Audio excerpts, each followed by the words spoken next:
उस मुद्दे पे बात करना चाहती हूं जिसकी बात करते करते कभी कभी रूह कांप जाती है, कभी कभी गला रूंध जाता है। लेकिन अखबार उठाओ और बिहार से रक्त रंजन की तस्वीर ना आए, यह हो नहीं सकता है। 2025 का यह वर्ष है। आजादी के 7 दशकों से ज्यादा बीत चुके हैं और आज भी दिन दहाड़े हत्याओं का सिलसिला बिहार में जारी है। असलियत यह है कि बिहार की हत्याओं से यह देश दहला हुआ है। और बिहार में न सिर्फ कारोबारियों की, जिस पर अभी मैं विस्तृत चर्चा करूंगी, लेकिन जो महिलाओं के साथ हो रहा है। मैं बोल नहीं सकती हूं कि जब मैंने मुजफ्फरपुर की उस खबर का पढ़ा जहां पर 20 चाकू एक बेटी को मारे गए और वो 8 घंटे तक अस्पताल के बाहर पटना में इंतजार करती रही इलाज का और उसने दम तोड़ दिया, क्या बीती होगी इस देश की आधी आबादी पर।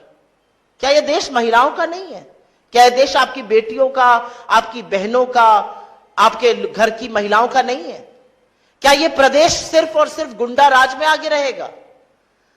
लेकिन मैं सिलसिलेवार तरीके से कुछ घटनाओं का जिक्र इसलिए करना चाहती हूं क्योंकि यह एक पिक्चर दिखा रहा है बिहार की। यह दिखा रहा है बिहार में दिन दहाड़े क्या हो रहा है। न बच्चे सुरक्षित है, न महिलाएं सुरक्षित है और न कारोबारी सुरक्षित है। हम इस मंच से कई बार बेरोजगारी पर, पलायन पर आवाज उठा चुके हैं। कौन करेगा आखिर निवेश? जो नौकरी बनाने वाले लोग हैं, जो धंधा पानी करने वाले लोग हैं, अगर उन कारोबारियों को चुन चुन के मारा जाएगा और सरकार हाथ पर हाथ धरे बैठी रहेगी और दिन दहाड़े बिहार में रक्त रंजन होगा, लहूलुहान होंगी यहां की सड़कें, तो कौन आकर करेगा निवेश बिहार में? कल की खबर, बालू के कारोबारी रमाकांत यादव जी, उनके घर पर उनकी गोली मारकर हत्या कर दी गई। इसके पहले उनकी भाई की हत्या कर दी गई थी। गोपाल खेमका जी, इस केस ने दुनिया भर में यह तस्वीर पहुंचाई है कि बिहार में कानून व्यवस्था पूरी तरह से दम तोड़ चुकी है। मगध अस्पताल के मालिक, जिस तरह से उनकी गोली मारकर हत्या हुई और उससे पहले उनके बेटे की हुई थी।